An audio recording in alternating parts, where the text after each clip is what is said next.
everybody. I'm Matt Valley, and welcome to the Rock and Roll Research Podcast, where we share the super cool backstories and side gigs of the research and insights pros that you trust.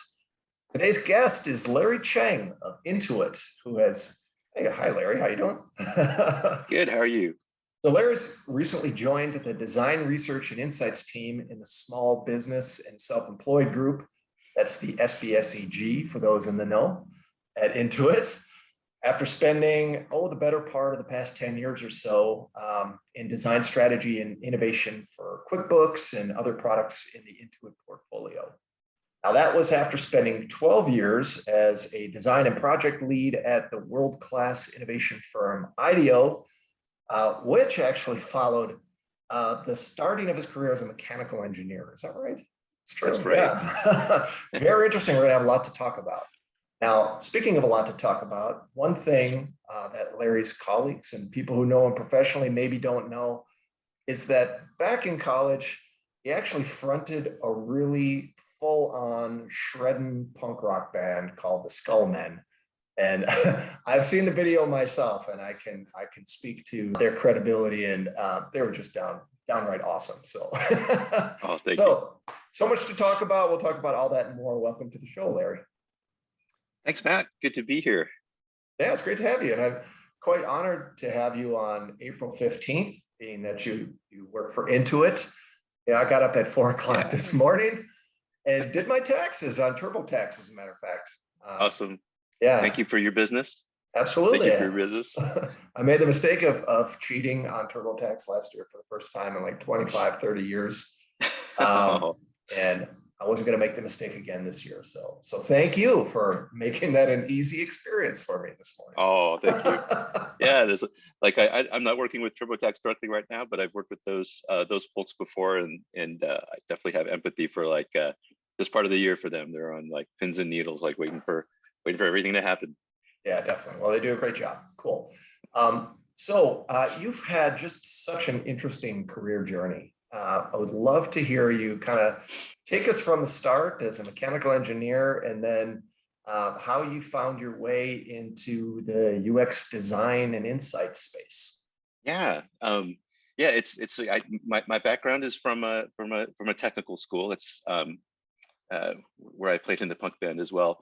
I didn't know what design was really until like my senior year in college. I was like in the mechanical engineering program. Right. But there, it was like mechanical engineering was like applied math. It's all like equations. Right. I had a friend who was like a year above who went to Stanford and did the mechanical design program there, and that was my first inkling of like, oh wait, you can be creating things. You're not just writing equations. And so when I did grad school there as well, and that kind of set me on the path to figuring out like what design was in different incarnations of it. And then at IDEO, I started out as a mechanical designer, designing like little bits and pieces of chairs and chassis for electronic equipment and stuff like that. Sure. But it was there that I started kind of like really like broadening more and more over time my idea of like what design was and what was important about design. I would say like the pivotal moment for me when I kind of discovered design research and like discovered it was like a real thing and that it was really important. I was working on a project designing baby strollers. I was a mechanical engineer, and we were looking at like baby strollers have casters in the front, and you can get them into configuration where they lock up, and you can basically tip the stroller over forward and basically dump your kid out on the floor. Right.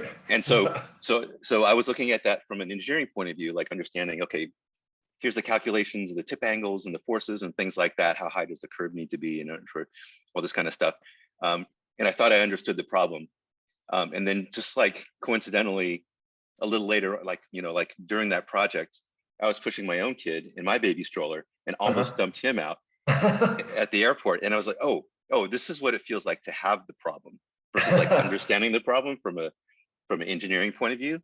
And real world empathy, right? Real world empathy. And that got me understanding like, oh, this is why empathy is important. This is why it's important to understand what people are trying to get done and not kind of design in a vacuum.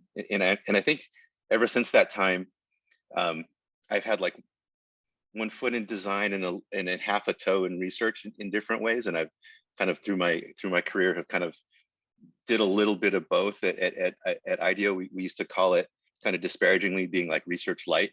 Okay. But it's something I really enjoy doing, like understanding that human element behind all the you know, kind of whatever it is you're designing, and definitely at Intuit, that is a core part of like the design process at Intuit. We have a design process called Design for Delight, which is kind of like our local flavor of, you know, design thinking, and everything from, you know, deep customer empathy to how to prototype and experiment and stuff like that. Sure. That's what drew me over from IDEO to Intuit, was actually working at the time at a central team that was looking at that D4D, Design for Delight, as a capability, and how do we strengthen that capability across the company. But from there, I went to, I moved over to the business unit, SBSEG, to work on QuickBooks and the small business tools that we have there. And it's definitely a core part of like of that design process across all the teams there. And as you said, I've had different roles kind of within that team since this last August. I'm now, like, for the first time ever, formally a researcher. So that's really cool. Before then, I spent 2-ish years designing a new credit card reader, or a new card reader for our mobile payments team. And even something like that, you know, kind of user empathy and understanding what our small business customers are trying to get done, the core part of like what went into the innovations in that. So yeah, so it's been a windy path. It was great to kind of like see that I'm not alone in my windy path, like, you know, listening to some of the people that you've talked to and how crazy the paths are. Actually, I found that, like, even among the team here, there are a lot of different paths, and that creates this really interesting mix of kind of experiences to draw from within the team.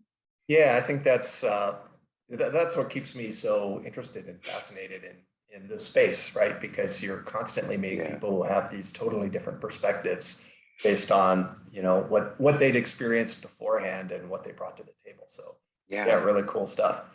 All right, we'll talk a little bit more about that, but let's talk about the Skullmen. How did that come about? Let's hear the story. Yeah, so I went to Caltech. It's a very technical school. It's also a very small school.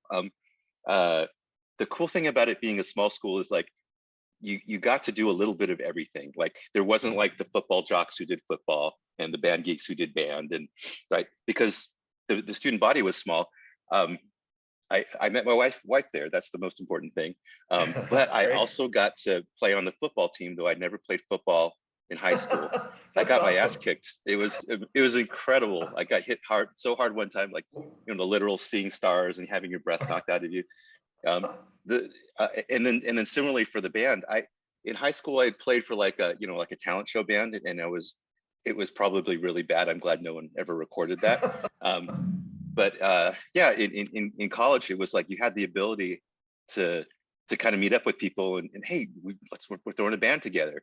Yeah, hey, like I'd love to try this, and to be able to do that in kind of a safe environment, right? Because it's like everybody knows each other, and it's a small school, so there's not the expectation, you know, like with the football team, there wasn't an expectation we'd make the NCAA championship or anything like that. So being in a band was similar, like, you know, kind of it was such a small school that like the drummer on our band also played, you know, he was like also the drummer on like 2 of the other school bands and stuff like that. Right. So it was a really fun way to just kind of experiment with doing stuff. I in high school, I listened mostly to new wave. This was like in the late 80s. So even like the genre of music, like discovering different music than I was used to listening to, and figuring out how to interpret that, and having the ability to like, we were talking like about like the Ramones. I knew the Ramones songs, but not so well where I could like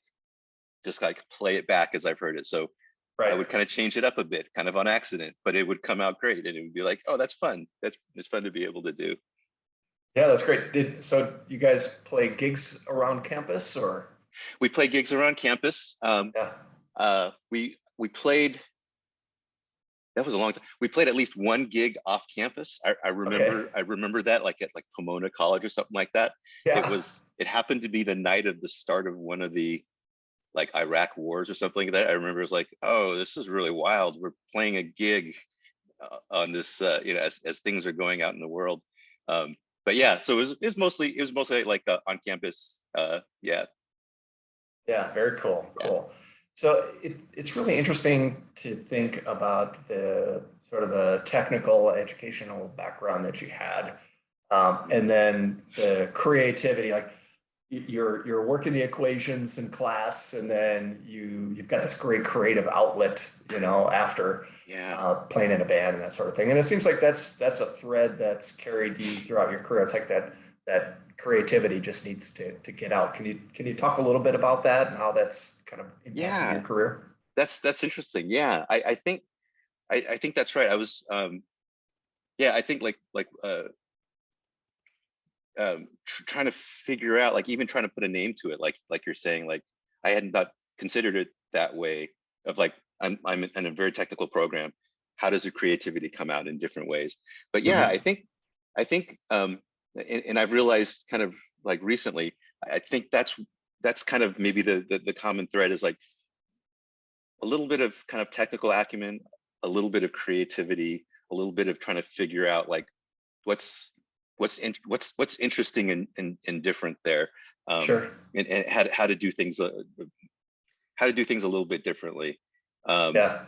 yeah, it's funny. Like it makes me recall like uh, there's a thing like where if you know kind of what your role is and what the roles of the people that you're working with are, do you try to stick to the center of that role and kind of, or do you try to like push the edges of that role? Like, are you just as interested in, oh, okay, I'm the designer, you're the engineer. What do you know that I don't? So Right. having that kind of like, um, not necessarily creativity, but like just kind of asking questions and kind of being curious about like Right. how much do I know versus how much do other people know, and how does it benefit me to understand a little bit more about what you're doing. I think Yeah. that's, I think probably because, yeah, I came up through a very technical field and had to develop into these different things, like having that experience with user research with the stroller, of like figuring out, oh, Yeah. there's a whole bunch of stuff I don't know. That's cool. Let me explore that. Yeah. Yeah. But it takes a certain kind of person that's willing to sort of push at the edges rather than, take the role for what it is. And Thank you. I Or think or I just can't concentrate. well, I think it makes for a good demeanor for research, right? Because research is all about curiosity, right? Definitely. And pushing the boundaries and finding new ways to do things. So super cool. So speaking about research, now you're formally a researcher, right, for the first time, Yeah. and in the user experience space. So a lot of the listeners of the podcast come from market research, which I Yeah. do originally as well. I find myself in user experience research mostly now. As you kind of look at the landscape, you're in this role now formally you look at the landscape. What strikes you, or what do you think uh, is needed, or might come to be in the future of this space? Yeah, that's a good question. That's a like one of the things that I've been discovering that I'm discovering over the last 9 months or so, as I've been in this role, was kind of what you just described. Like research is such a broad term, and there's everyone from the very quantitative to the very qualitative, and everything in between.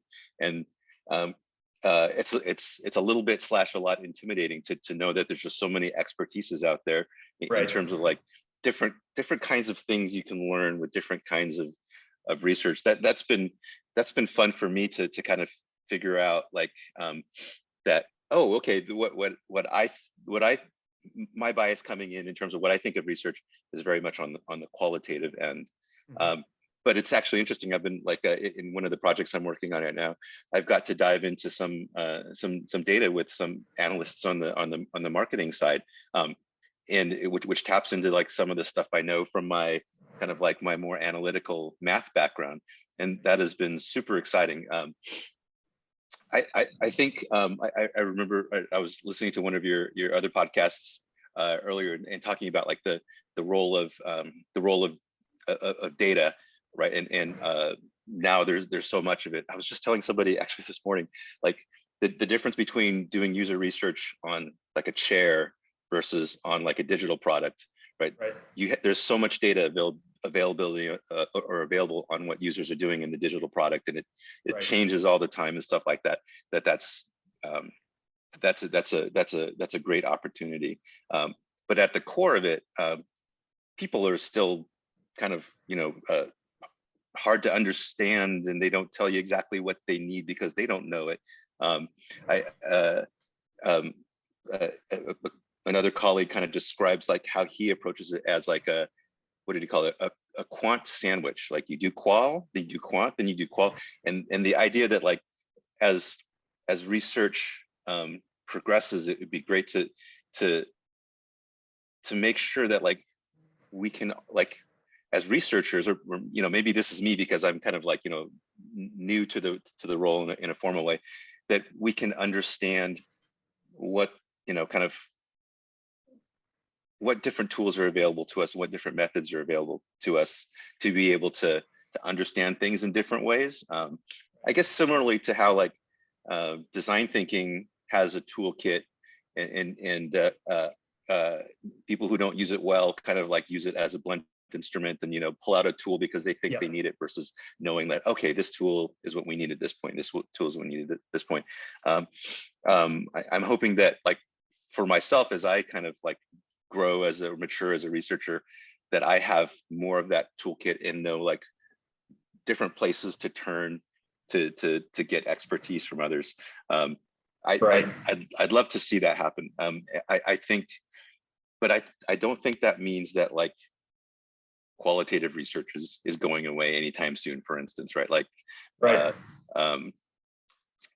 at least for me, I love being able to understand, this is, we're seeing X in quant. This is what it means like for one person in real life, in their context, and to be able to always have to like figure out how to kind of like solve for all of that at once. Yeah. It's interesting because a lot of what you're talking about just reminds me of the notion that pretty much everything is data, or data is everywhere, and you can get caught in a rut if you are sort of stuck on a methodology or two, right? So I came from the other way, where I started out, very quantitative and primarily on the survey research side as I sort of entered my career.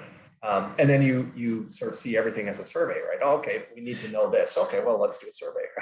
But oftentimes there are much better ways to answer the question. And I have come to really, over time, believe in and see the value of that rich qualitative research, deep ethnographies, that depth of information rather than just pure numbers. So and so, but I think it's like it's that recognition that data are sort of agnostic, right?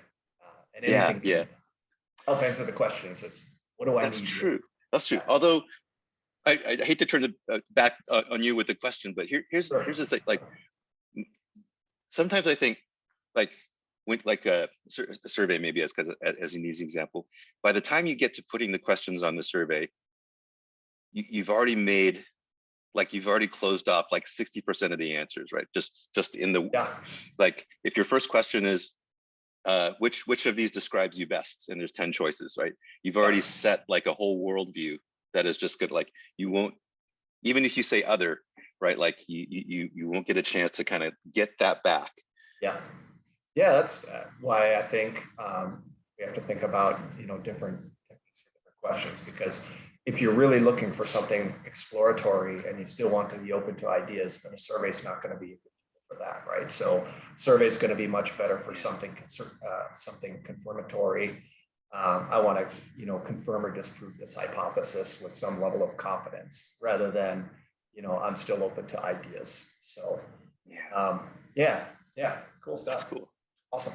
All right, so this is a podcast, right, Larry? And I know you keep your eyes and ears open for new thinking and inspiration and all that good stuff. So what media do you turn to, whether podcasts or blogs, or any recommendations for people when it comes to inspiration or something interesting? Yeah. Okay. I kind of went old school. I'm going to show you like a couple of like books with paper, kind of things Awesome. that make me think. Hey, I Right. like old school, man. I got all this And vinyl behind me. yes. Okay. I'll start. Okay. Three things. Only one of them is like finished, right? Like, okay, here's something. Oh, okay. I'm going to have to turn off the. Gotta put it like right in front of your face so it won't get blurry. Yeah. There you Okay. go. This New thinking is something. users. Yes, this is something I haven't dug into yet, but I'm looking forward to. Uh, um, uh, we heard it talk about this. Oh, it's just going to get blurry. Yeah, got it. Uh, Looking at different kinds of users than kind of like the primary user in a kind of like product relationship. Right. That's something that's kind of like I haven't really thought of. So that's pretty cool, and I've been wanting to dig into that. I'm going to turn the blur off because it's something that I'm going to find inspirational. And there's like a book and there's cards and stuff like that. So I also like the physical aspect of that. Sure.